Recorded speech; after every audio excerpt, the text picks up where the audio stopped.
യേശുവിൽ ഏറ്റവും അനുഗ്രഹീതരായ പ്രിയപ്പെട്ടവരെ, ഓരോ വചനവും നിങ്ങൾക്കൊരനുഗ്രഹമായി തീരട്ടെ എന്ന് പ്രാർത്ഥിക്കുന്നു.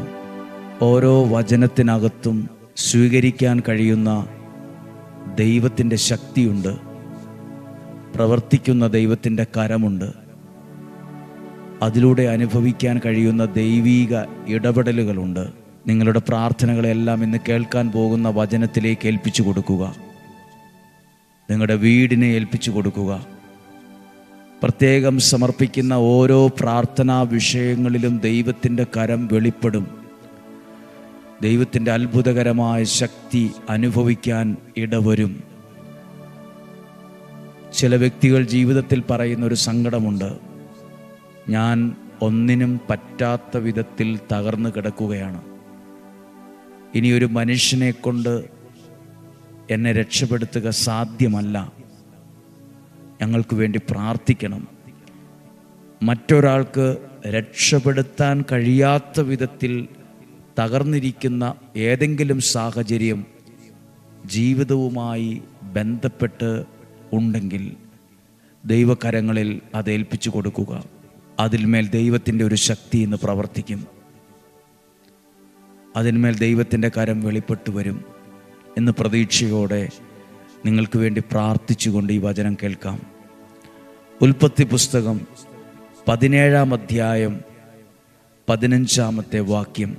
അബ്രാഹത്തോട് ദൈവം അരുളി ചെയ്തു, നിന്റെ ഭാര്യ സാറായിയെ ഇനിമേൽ സാറായി എന്നല്ല വിളിക്കേണ്ടത്, അവളുടെ പേര് സാറ എന്നായിരിക്കും.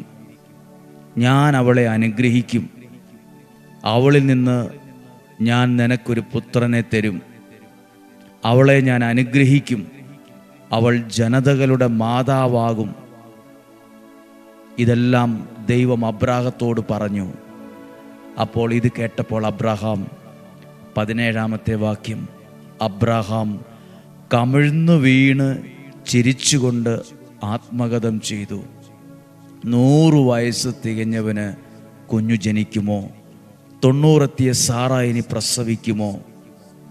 പ്രിയപ്പെട്ടവരെ, ഈ വചനം വായിക്കുമ്പോൾ വളരെ സുപരിചിതമായി തോന്നുമെങ്കിലും ഈ വചനത്തിനകത്ത് ദൈവത്തിന് നമ്മളോട് സംസാരിക്കുന്ന ഒരാശയമുണ്ട്. കമിഴ്ന്നു വീണ് ചിരിച്ചുകൊണ്ട് പറഞ്ഞു. ഇത് മനുഷ്യൻ്റെ മുമ്പിലല്ല ചിരിച്ചത്, ദൈവത്തിൻ്റെ മുമ്പിലാണ്. ദൈവത്തിൻ്റെ മുമ്പിൽ ഇങ്ങനെ ചിരിക്കണമെങ്കിൽ, ഇങ്ങനെയൊന്ന് ചിരിക്കണമെങ്കിൽ അടുപ്പമുള്ള ഒരു ബന്ധം വേണം. അടുപ്പമുള്ള ഒരു ബന്ധം. ആ ബന്ധമുള്ള ആളാണ് അബ്രഹാം. അടുപ്പമുള്ള ബന്ധം, ബന്ധമല്ല, അടുപ്പമുള്ള ബന്ധം. അതുകൊണ്ടാണ് തിരിച്ചു ചോദിക്കുന്നത്, 100 വയസ്സ് തികഞ്ഞ എനിക്ക്, 90 എത്തിയ സാറ, ഇസ്മായേൽ അങ്ങയുടെ തിരുമുമ്പിൽ ജീവിച്ചിരുന്നാൽ മതി. ഇങ്ങനെയൊക്കെ ഒന്ന് പറയണമെങ്കിൽ അടുപ്പമുള്ള ബന്ധം വേണം. അപ്പോൾ ദൈവത്തോട് അടുപ്പമുള്ള ബന്ധമുള്ള ആളാണ് അബ്രഹാം. ആ അബ്രാഹത്തെയാണ് ദൈവം സമൃദ്ധമായി അനുഗ്രഹിച്ചത്. ആ അബ്രാഹത്തെ ദൈവം മാനിച്ചത്. പ്രിയപ്പെട്ടവരെ, ദൈവവചനം കേൾക്കുന്ന നിങ്ങൾക്ക് ദൈവത്തോട് അടുപ്പമുള്ളൊരു ബന്ധമുണ്ടാകട്ടെ. അത് ഏതർത്ഥത്തിലെത്തുമെന്നറിയാമോ? ഇനി പ്രാർത്ഥിച്ച് ആ വചനം വായിക്കുമ്പോൾ അറിയാൻ പറ്റും അബ്രാഹത്തെ ദൈവം എത്ര സമൃദ്ധമായ വിധത്തിലാണ് അനുഗ്രഹിച്ചത്. 20-ാം വാക്യം തൊട്ട് വായിക്കുമ്പോൾ അത് വ്യക്തമാണ്. ഞാൻ ഇന്ന് നിങ്ങളോട് സംസാരിക്കുമ്പോൾ ഈ വചനം ഓർക്കുവാണ്. ദൈവത്തോട് അടുപ്പമുള്ളൊരു ബന്ധം, തുറന്ന് സംസാരിക്കുന്നൊരു ബന്ധം. ആ ബന്ധം ചെന്നു നിൽക്കുന്നത് ഒരു പ്രതിസന്ധിയിലല്ല, ആ ബന്ധം ചെന്നു നിന്നത് ഒരു അനുഗ്രഹത്തിലാണ്. ആ ബന്ധം ചെന്നു നിന്നത് മറ്റൊരാൾക്ക് ലഭിക്കാത്ത വിധത്തിലുള്ള ഒരനുഗ്രഹത്തിൻ്റെ മാർഗമായാണത് മാറിയത്. ദൈവവചനം കേൾക്കുന്ന നിങ്ങൾക്കും ദൈവത്തോട് തുറന്ന് സംസാരിക്കാനുള്ള അടുപ്പമുള്ള ബന്ധമുണ്ടാകട്ടെ. കമിഴ്ന്നു വീണ് ചിരിച്ചു. ദൈവത്തിൻ്റെ മുമ്പിൽ കമിഴ്ന്നു വീണ് ഒരിക്കലും വിശ്വസിക്കാനാകാതെ ചിരിച്ചു എന്നതിൻ്റെ അർത്ഥം. ഈ പറയുന്നതൊന്നും എനിക്ക് സ്വപ്നത്തിൽ പോലും വിശ്വസിക്കാൻ കഴിയില്ല. അതേപോലത്തെ കാര്യമാണ് പറഞ്ഞ. 100 വയസ്സായി, എനിക്ക് ഭാര്യയ്ക്ക് ഇത്രയും വയസ്സായി. ഇതൊക്കെ ആലോചിച്ച് ചിരി നിർത്താൻ പറ്റുന്നില്ല അബ്രാഹത്തിന്. കമിഴ്ന്ന് വീണ് ചിരിച്ചു. അകത്തേക്ക് പോയി പേഴ്സണലായിട്ടുള്ള ഒരു സ്ഥലത്തിരുന്ന് ഒറ്റയ്ക്കത് ആലോചിച്ച് ചിരിച്ചു എന്നല്ല, ദൈവത്തിൻ്റെ മുമ്പിൽ വെച്ച് അത് പറയുകയും ചിരിക്കുകയൊക്കെ ചെയ്തു. അത് അടുപ്പമുള്ളൊരു വ്യക്തിയുടെ മുമ്പിൽ നമ്മൾ അങ്ങനെയൊക്കെ ചെയ്യത്തുള്ളൂ. ഏറ്റവും അടുപ്പമുള്ള ഒരാളുടെ അടുത്ത് നമ്മളിങ്ങനെ തുറന്ന് പറയത്തുള്ളൂ, ഇത്ര ഉള്ളു തുറന്ന് ചിരിക്കുകയുള്ളൂ. അല്ലെങ്കിൽ എല്ലാം നമ്മൾ ശ്രദ്ധിച്ചൊക്കെ കൈകാര്യം ചെയ്യുള്ളൂ. നമ്മളെക്കാൾ വലിയ സ്ഥാനത്തിരിക്കുന്ന ഒരാളുടെ മുമ്പിൽ നമ്മൾ ഭയഭക്തിയോടെ ഇരുന്ന് ഉള്ളിൽ എന്തെങ്കിലും തോന്നിയാൽ തന്നെ മിണ്ടാതെ പോകത്തേ ഉള്ളൂ.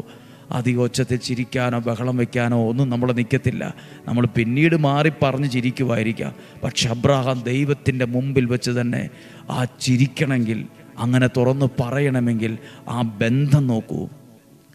ആ ബന്ധമുള്ളവരെയാ എല്ലാ അനുഗ്രഹങ്ങളുടെയും വാതിലാണ് ഈ ബന്ധം. എല്ലാ ഐശ്വര്യത്തിൻ്റെയും വാതിലാണ് ദൈവത്തോടുള്ള ഈ നല്ല അടുപ്പമുള്ള ബന്ധം. ഈ ബന്ധം നിങ്ങളുടെ കുടുംബത്തിനുണ്ടാകണം.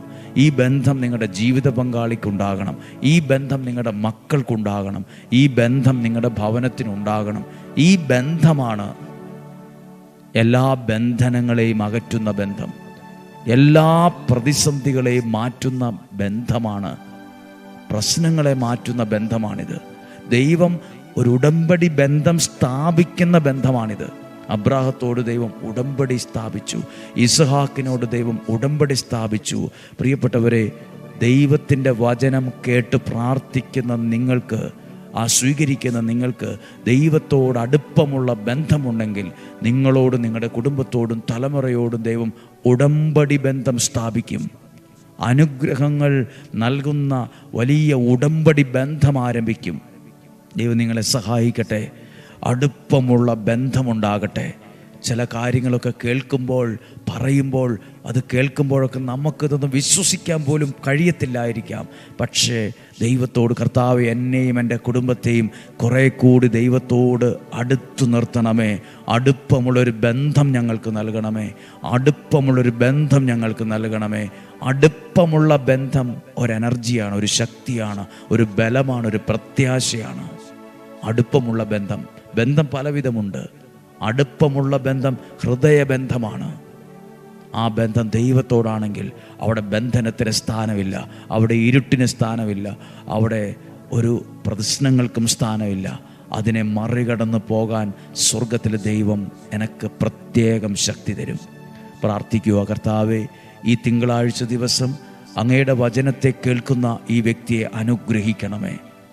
ഓരോ ദിവസവും, ഓരോ വ്യാഴം വെള്ളി ദിവസങ്ങളിൽ ഈ ആലയത്തിൽ വന്ന് പ്രാർത്ഥിച്ച ആയിരക്കണക്കിന് വ്യക്തികളെ ഞങ്ങൾ ഓർക്കുന്നു. അവരെഴുതിയിട്ട നിയോഗത്തിന് വേണ്ടി ഞങ്ങൾ പ്രാർത്ഥിക്കുന്നു. അവർ പ്രാർത്ഥിച്ച വിഷയത്തെ ദൈവകരങ്ങളിൽ ഏൽപ്പിക്കുന്നു. അവർ ഏൽപ്പിച്ച കാര്യങ്ങളെ ദൈവത്തിൻ്റെ അത്ഭുതങ്ങളിൽ ഏൽപ്പിക്കുന്നു. ദൈവത്തോട് അടുപ്പമുള്ള ഒരു ബന്ധമുണ്ടാകാൻ പ്രാർത്ഥിക്കുന്നു. ദൈവത്തോട് അടുപ്പമുള്ള ബന്ധം ഒരു അനുഗ്രഹത്തിൻ്റെ വാതിലായത് മാറട്ടെ. ദൈവവചനം കേൾക്കുന്ന നിങ്ങൾക്കൊരു സാക്ഷ്യം പറയാൻ ഇടവരട്ടെ. വ്യാഴം വെള്ളി ദിവസങ്ങൾ അനുഗ്രഹമായി മാറുന്നുണ്ട്, അത്ഭുതമായി മാറുന്നുണ്ട്, സാക്ഷ്യങ്ങളായി മാറുന്നുണ്ട്. അത് അനേകരുടെ ജീവിതത്തിന് വഴിത്തിരിവായി മാനസാന്തരത്തിന് കാരണമാകുന്നുണ്ട്. ദൈവത്തിന് നന്ദി പറയാം. ഇവിടെയുള്ള ഓരോ ശുശ്രൂഷകൾക്കുറിച്ച് എണ്ണയൊഴിച്ച് പ്രാർത്ഥിക്കുന്നതും നിയോഗ പ്രാർത്ഥനവും തിരികത്തിച്ച് പ്രാർത്ഥിക്കുന്ന നൊവേനയും മുട്ടിലിഴഞ്ഞ് നിയോഗം സമർപ്പിച്ച് പ്രാർത്ഥിക്കുന്നതൊക്കെ ഓരോ വ്യക്തികളുടെ ജീവിതത്തിലും അനുഗ്രഹത്തിൻ്റെ ഒരു വാതിലിന് തുറക്കാനാ കാരണമായത്. പ്രാർത്ഥിക്കുവാണ്. കർത്താവേ, ഡെയിലി ബ്ലെസ്സിങ്ങിലൂടെ അതിന് അങ്ങയുടെ വചനത്തെ കേൾക്കുന്ന ഈ വ്യക്തിയെ അനുഗ്രഹിക്കുന്നു. ഈ വചനത്തെ സ്വീകരിക്കുന്ന വ്യക്തികളെ അനുഗ്രഹിക്കുന്നു. രോഗങ്ങളിൽ നിന്നും, അപകടങ്ങളിൽ നിന്നും, ദുർമരണത്തിൽ നിന്നും, മൂപ്പെത്താത്ത മരണത്തിൽ നിന്നും, ചതികളിൽ നിന്നും, വഞ്ചനയിൽ, നിരാശയിൽ നിന്നും സ്വർഗത്തിലെ ദൈവം നിങ്ങളെ സൂക്ഷിക്കട്ടെ. ദീർഘായുസ്സും ആരോഗ്യവും തരട്ടെ. സന്തോഷവും സമാധാനവും നിലനിൽക്കുന്ന ഐശ്വര്യവും ദൈവം തരുന്ന ധനവും നിനക്കുണ്ടാകട്ടെ. എല്ലാ സ്വർഗീയ നന്മകളും കൊണ്ട് നിങ്ങളുടെ ജീവിതവും വീടും നിറയട്ടെ. യേശുവിൻ്റെ നാമത്തിൽ, ഇന്നും ജീവിക്കുന്ന യേശുവിൻ്റെ നാമത്തിൽ നിങ്ങളെ അനുഗ്രഹിച്ച് നിങ്ങൾക്ക് വേണ്ടി പ്രാർത്ഥിക്കുന്നു. നിങ്ങളെ അനുഗ്രഹിച്ച് പ്രാർത്ഥിക്കുന്നു. നിങ്ങളെ അനുഗ്രഹിച്ച് പ്രാർത്ഥിക്കുന്നു. ഇപ്പോഴും എപ്പോഴും എന്നേക്കും. ആമേൻ. സാധ്യമായ എല്ലാവർക്കും അയച്ചു കൊടുക്കുക. ഈ തിങ്കളാഴ്ച ദിവസം വചനം കേൾക്കുന്ന നിങ്ങളെ സ്വർഗത്തിലെ ദൈവം അനുഗ്രഹിക്കും. ഈ വചനത്തിലൂടെ നിങ്ങൾക്ക് വേണ്ടി പ്രാർത്ഥിച്ചു. അസാധ്യ കാര്യങ്ങൾ ദൈവം സാധിച്ചു തരട്ടെ എന്ന് പ്രാർത്ഥിക്കുന്നു. വലിയവനായ ദൈവം എന്നെ നിങ്ങളെയും ഉള്ളം കയ്യിലെന്ന പോലെ സൂക്ഷിക്കട്ടെ. നാളെയും 5:30 കാണുന്നത് വരെ ദൈവം നമ്മെ സഹായിക്കട്ടെ, സൂക്ഷിക്കട്ടെ. ആമേൻ.